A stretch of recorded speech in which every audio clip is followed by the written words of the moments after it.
Hello darlings, ನಾನು ನಿಮ್ಮ ಸ್ನೇಹಿತ ಗಿರೀಶ್ ಮಾತಾಡ್ತಾ ಇದ್ದೀನಿ. ಮೊನ್ನೆ ಫೆಬ್ರವರಿ 28ಕ್ಕೆ ಇಸ್ರೇಲ್ ಅವರು ಇರಾನ್ ಮೇಲೆ ಅಟ್ಯಾಕ್ ಮಾಡ್ತಾರೆ. ಅದೇ ರೀತಿ ಅದಕ್ಕೆ ಪ್ರತಿ ಉತ್ತರವಾಗಿ ಇರಾನ್ ಅವರು ಕೂಡ ಇಸ್ರೇಲ್ ಅಲ್ಲದೆ 8 ಗಲ್ಫ್ ಕಂಟ್ರೀಸ್ಗೆ ಅಟ್ಯಾಕ್ ಮಾಡ್ತಾರೆ. ಇದೆಲ್ಲ ಯಾಕೆ ಸ್ಟಾರ್ಟ್ ಆಯಿತು, ಯಾವಾಗ ಸ್ಟಾರ್ಟ್ ಆಯಿತು ಅಂತ ಮೂಲ ತಿಳ್ಕೊಳ್ಳೋದಾದ್ರೆ, ಆಕ್ಚುಲ್ ಆಗಿ 1970s ಅಲ್ಲಿ ಇಸ್ರೇಲ್ ಮತ್ತೆ ಇರಾನ್ ತುಂಬಾ ಫ್ರೆಂಡ್ಲಿ ಕಂಟ್ರಿ, ಅವರು ಒಬ್ರಿಗೊಬ್ರು ತುಂಬಾ ಸಪೋರ್ಟ್ ಮಾಡ್ತಾ ಇದ್ರು. ಆದ್ರೆ 1979 ಅಲ್ಲಿ ಒಂದು ಇಸ್ಲಾಮಿಕ್ ರೆವಲ್ಯೂಷನ್ ನಡೆಯುತ್ತೆ. ಆ ರೆವಲ್ಯೂಷನ್ ಇಂದ ಏನಾಗುತ್ತೆ, ಅಲ್ಲಿರೋ ಪೊಲಿಟಿಕಲ್ ಪಾರ್ಟಿ ಚೇಂಜ್ ಆಗುತ್ತೆ, ಪವರ್ಸ್ ಚೇಂಜ್ ಆಗುತ್ತೆ, ಐಡಿಯಾಲಜಿ ಚೇಂಜ್ ಆಗುತ್ತೆ. ಈ ಒಂದು ideology changes, power changes, political changes ಇಂದ ಇಸ್ರೇಲ್ ಮತ್ತೆ ಇರಾನ್ ಮತ್ತೆ ಭಿನ್ನಾಭಿಪ್ರಾಯಗಳು ಸ್ಟಾರ್ಟ್ ಆಗುತ್ತೆ. ಈ ಒಂದು ಭಿನ್ನಾಭಿಪ್ರಾಯಗಳು ಜೊತೆಗೆ ಬೆಳವಣಿಗೆಗಳು ಆಗ್ತಾ ಆಗ್ತಾ ಹೆಜಬುಲ್ಲಾ ಮತ್ತೆ ಹಮಾಸ್ ಅಂತ ಒಂದು ಕೆಲವು ಗ್ರೂಪ್ಗಳು ಉಟ್ಕೊಳ್ಳುತ್ತೆ. ಈ ಹೆಜಬುಲ್ಲಾ ಮತ್ತೆ ಹಮಾಸ್ ಅಂದ್ರೆ ಏನು? ಆಕ್ಚುಲ್ ಆಗಿ ಇವೆರಡೂ ಕೂಡ ಒಂದು ಪೊಲಿಟಿಕಲ್ ಕಮ್ ಮಿಲಿಟರಿ ಫೋರ್ಸ್ಗಳು. ಇದು ಆಕ್ಚುಲಿ ಎರಡು ಸಪರೇಟ್ ಎಂಟಿಟಿ. ಬೇಸಿಕಲಿ ಯಾರು ಇದಕ್ಕೆ ಯಾವುದು ಇರಾನ್ಗೆ ಸಂಬಂಧಪಟ್ಟಿದ್ದಲ್ಲ ಅಥವಾ ಇಸ್ರೇಲ್ಗೆ ಸಂಬಂಧಪಟ್ಟಿದ್ದಲ್ಲ, ಇವೆರಡು ಗ್ರೂಪ್ಗಳು ಬೇಸಿಕಲಿ. ಓಕೆನಾ? ಸೊ ಅಂದ್ರೆ ಬೇಸಿಕಲಿ ಎರಡು ದೇಶಕ್ಕೂ ಸಂಬಂಧ ಇಲ್ಲ, ಸಪರೇಟ್ ಕಂಟ್ರಿಗಳು ಬೇಸಿಕಲಿ. ಓಕೆನಾ? ಹಿಜಬುಲ್ಲಾ ಮತ್ತೆ ಹಮಾಸ್ ಇವೆರಡು ಆಕ್ಚುಲ್ ಆಗಿ ಈ ಕಡೆ ಇಸ್ರೇಲ್ಗೂ ಸೇರಿಲ್ಲ, ಈ ಕಡೆ ಇರಾನ್ಗೂ ಸೇರಿಲ್ಲ. ಆದರೆ ಈ ಒಂದು ಹೆಜಬುಲ್ಲಾ ಮತ್ತೆ ಹಮಾಸ್ ಅನ್ನೋ ಒಂದು ಮಿಲಿಟರಿ ಫೋರ್ಸ್ಗಳಿಗೆ ಯಾರು ಸಪೋರ್ಟ್ ಇದೆ ಅಂತ ಕೇಳಿದ್ರೆ ಇರಾನ್ ಸಪೋರ್ಟ್ ಮಾಡುತ್ತೆ. ಆದರೆ ಇವೆರಡೂ ಗ್ರೂಪ್ಗಳು ಇಸ್ರೇಲ್ಗೆ ಡೆಡ್ ಎನಿಮೀಸ್. ಸೊ ಈ ಡೆಡ್ ಎನಿಮೀಸ್ಗೆ ಇರಾನ್ ಸಪೋರ್ಟ್ ಮಾಡ್ತಿದೆ ಅನ್ನೋದು ಇಸ್ರೇಲ್ಗೆ ಚೆನ್ನಾಗಿ ಗೊತ್ತಿತ್ತು. ಇಷ್ಟು ವರ್ಷಗಳಿಂದ ಇಂಡೈರೆಕ್ಟ್ ಆಗಿ ನಡೆಯುತ್ತಿದ್ದಂತ ಒಂದು ವಾರು 2023ರಲ್ಲಿ ಡೈರೆಕ್ಟ್ ಆಗಿ ಇರಾನ್ಗೂ ಮತ್ತೆ ಇಸ್ರೇಲ್ಗೆ ಸ್ಟಾರ್ಟ್ ಆಗುತ್ತೆ. ಅದಾದ್ಮೇಲೆ ಅಟ್ಯಾಕ್ ನಡೆದಿರೋದು ಈಗ 2026 ಫೆಬ್ರವರಿ 28 ಅಲ್ಲಿ. ಯಾರು ಮಾಡಿದ್ದು, ಮೊದಲು ಯಾರು ಅಟ್ಯಾಕ್ ಮಾಡಿದ್ದು, ಯಾಕೆ ಮಾಡಿದ್ದು ಅಂತ ತಿಳ್ಕೊಳ್ಳೋದಾದ್ರೆ, ಇಸ್ರೇಲ್ ಅವರು ಇರಾನ್ ಮೇಲೆ ಅಟ್ಯಾಕ್ ಮಾಡ್ತಾರೆ. ಯಾಕೆ ಅಟ್ಯಾಕ್ ಮಾಡ್ತಾರೆ ಅಂತ ಹೇಳಿದ್ರೆ, ಅವರ ಇಂಟೆಲಿಜೆನ್ಸ್ ಮಾಹಿತಿ ಪ್ರಕಾರ ಇರಾನ್ ಅವರು ನ್ಯೂಕ್ಲಿಯರ್ ವೆಪನ್ ರೆಡಿ ಮಾಡ್ತಿದ್ದಾರೆ. ಅದೇ ರೀತಿ ಈ ಹೆಜಬುಲ್ಲಾ ಮತ್ತೆ ಹಮಾಸ್ ಗ್ರೂಪ್ಗಳೆಲ್ಲ ಸೇರಿ ಇಸ್ರೇಲ್ ಮೇಲೆ ಅಟ್ಯಾಕ್ ಮಾಡೋದಕ್ಕೆ ಪ್ಲಾನ್ ಮಾಡ್ತಿದ್ದಾರೆ ಅಂತ ಗೊತ್ತಾಗುತ್ತೆ ಅವರಿಗೆ. ಸೊ ಈ ಒಂದು ಮಾಹಿತಿ ಮೇರೆಗೆ ಅವರು ಮುನ್ನೆಚ್ಚರಿಕೆ ಕೊಡೋದಕ್ಕೆ ಅಂತ ಹೇಳಿ ಇರಾನ್ ಮೇಲೆ ಅಟ್ಯಾಕ್ ಮಾಡ್ತಾರೆ.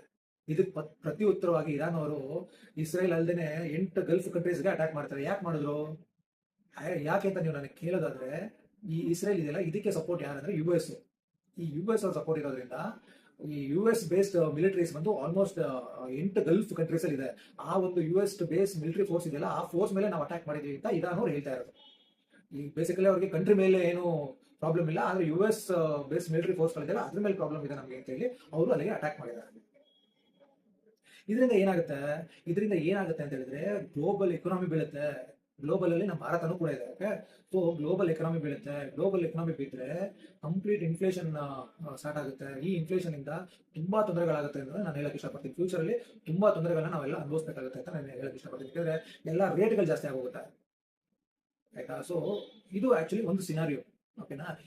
ಈ ಒಂದು ಸಿನಾರಿಯೋ ಆದ್ರೆ ಇನ್ನೊಂದು ಸಿನಾರಿಯೋ ಏನ್ ಗೊತ್ತಾ, ಇನ್ನೊಂದು ಶಾಕಿಂಗ್ ನ್ಯೂಸ್ ಏನ್ ಗೊತ್ತಾ, ಆಕ್ಚುಲ್ ಆಗಿ ಇಸ್ರೇಲ್ ಅವರು ಅಟ್ಯಾಕ್ ಮಾಡಿದ್ದು ಒಂದು ಇರಾನ್ ಸುಪ್ರೀಂ ಲೀಡರ್ ಖಮನೇಯಿ ಅಂತ ಇದ್ದಾರೆ, ಅವ್ರನ್ನ ಕೊಲ್ಲೋದಕ್ಕೆ. ಜೊತೆಗೆ ಈ ತರ ಒಂದು ಇರಾನ್ ಇಸ್ರೇಲ್ ಮೇಲೆ ಅಟ್ಯಾಕ್ಗೆ ಪ್ಲಾನ್ ಮಾಡ್ತಾ ಇದ್ದಾರೆ ಅನ್ನೋ ಒಂದು ಎರಡನೇ ವಿಷಯ.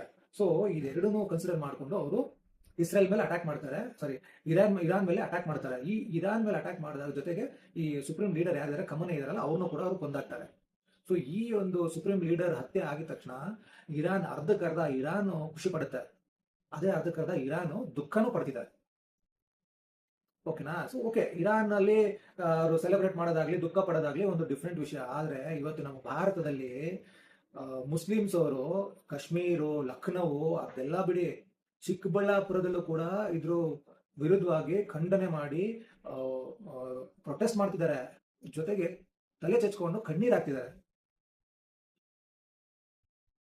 ಯಾಕೆ ಅಂತ ನಿಮ್ಗೆ ಕ್ವಶನ್ ಬರ್ಬೋದು, ಯಾಕೆ ಈ ತರ ಮಾಡ್ತಿದ್ದಾರೆ ಮುಸ್ಲಿಮ್ಸ್ ಅವರು ಅಂತ ಹೇಳಿ. ಯಾಕೆ ಅಂತ ನೀವು ನಾನು ಕೇಳೋದಾದ್ರೆ, ಈ ಮುಸ್ಲಿಮ್ಸ್ ಅಲ್ಲಿ ಕೆಲವು ಗ್ರೂಪ್ಗಳಿದೆ. ಯಾವ ಗ್ರೂಪ್ ಅಂತ ಹೇಳಿದ್ರೆ, ಸಿಯಾ ಗ್ರೂಪ್ ಅಂತ ಇದೆ, ಸುನ್ನಿ ಗ್ರೂಪ್ ಅಂತ ಇದೆ, ಕಮ್ಯುನಿಟಿಗಳು. ಬೇಸಿಕಲಿ ಮುಸ್ಲಿಮ್ಸ್ ಅಲ್ಲಿ ಸಿಯಾ ಮುಸ್ಲಿಮ್ಸ್ ಕಮ್ಯುನಿಟಿ ಇದೆ, ಜೊತೆಗೆ ಸುನ್ನಿ ಮುಸ್ಲಿಂ ಕಮ್ಯುನಿಟಿ ಇದೆ. ಇದೇ ತರ ಸುಮಾರು ಕಮ್ಯುನಿಟಿಗಳಿದೆ. ಓಕೆನಾ? ಸೊ ಈ ತರ ಬಂದಾಗ ಈ ಒಂದು ಸಿಯಾ ಮುಸ್ಲಿಮ್ಸ್ ಕಮ್ಯುನಿಟಿ ಇದೆಯಲ್ಲ, ಆ ಕಮ್ಯುನಿಟಿಗೆ ಆಕ್ಚುಲ್ ಆಗಿ ಈ ಖಮನೇಯಿ ಅನ್ನೋರು ಧರ್ಮಗುರು ಆಗಿದ್ರು.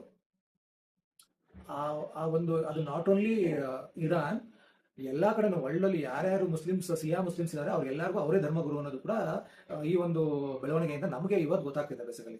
ಓಕೆನಾ? ಸೊ ನಾವು ತಿಳ್ಕೊಳ್ಳೋಕೆ ಪ್ರಯತ್ನ ಪಟ್ಟಾಗ ಈ ವಿಷಯಗಳು ನಮಗೆ ಇವಾಗ ಗೊತ್ತಾಗ್ತಿದೆ.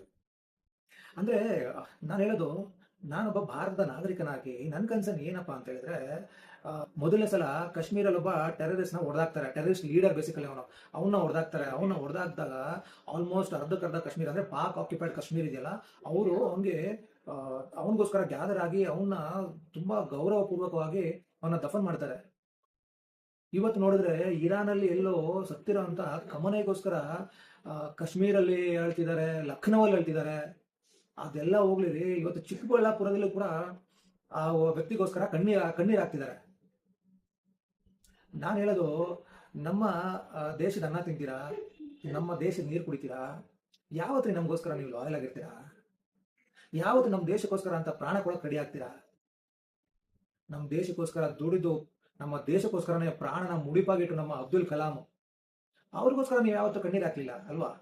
ಅದೇ ರೀತಿ ತುಂಬಾ ಮಹಾನುಭಾವಗಳಿದ್ದಾರೆ, ಮುಸ್ಲಿಮ್ಸ್ ಆಗಲಿ, ಹಿಂದೂ ಕಮ್ಯುನಿಟಿ ಆಗಲಿ, ಎಲ್ಲರಿಂದ ತುಂಬಾ ನಮ್ಮ ದೇಶಕ್ಕೋಸ್ಕರ ಹೋರಾಡಿ ನಮ್ಮ ದೇಶಕ್ಕೋಸ್ಕರ ಪ್ರಾಣ ಕೊಟ್ಟವರಿದ್ದಾರೆ. ಅವ್ರಿಗೋಸ್ಕರ ಕಣ್ಣೀರು ಹಾಕಿದ್ರೇನ್ರಿ ನೀವು? ತಲೆ ಚಚ್ಕೊಂಡ್ರೇನ್ರಿ ನೀವು? ನೋಡ್ರಿ ಎಂತ ವಿಪರ್ಯಾಸ ಇದು.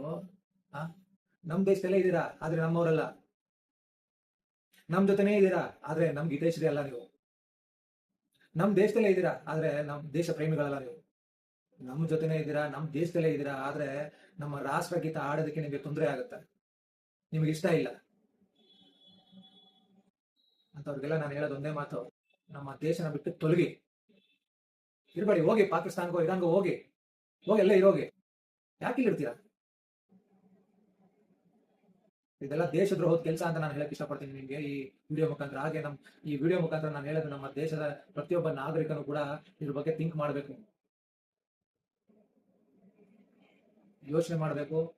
ಯೋಚನೆ ಮಾಡಿ ನಾವೆಲ್ಲರೂ ಭಾರತದ ಯಾರೇ, ನಾನು ಆ ಧರ್ಮ ಈ ಧರ್ಮ ಅಂತ ನಾನು ಹೇಳಲ್ಲ, ಯಾರು ಭಾರತದ ಪರವಾಗಿ ಭಾರತಕ್ಕೋಸ್ಕರ ಅಥವಾ ನಮ್ಮ ದೇಶಕ್ಕೋಸ್ಕರ ಇದ್ದೀರಾ, ನಮ್ಮ ದೇಶಕ್ಕೋಸ್ಕರ ಪ್ರಾಣ ಕೊಡೋಕೆ ರೆಡಿ ಇದ್ದೀರಾ, ನಮ್ಮ ದೇಶದ ಪರವಾಗಿದ್ದೀರಾ, ನಮ್ಮ ರಾಷ್ಟ್ರ ಗೀತೆ ಆಡ್ತೀರಾ, ಅಂತವ್ರಿಗೆ ನಾನು ಸಪೋರ್ಟ್ ಮಾಡ್ತೀನಿ. ಅಂತವ್ರಿಗೆ ನೀವೆಲ್ಲರೂ ಸಪೋರ್ಟ್ ಮಾಡಿ. ನಾವು ಭಾರತದ ನಮ್ಮ ದೇಶದವರೆಲ್ಲರೂ ನೀವು ಅಂತವ್ರಿಗೆ ಸಪೋರ್ಟ್ ಮಾಡಿ ಅಂತ ನಾನು ಹೇಳಕ್ ಇಷ್ಟಪಡ್ತೀನಿ. ನಮಸ್ಕಾರ.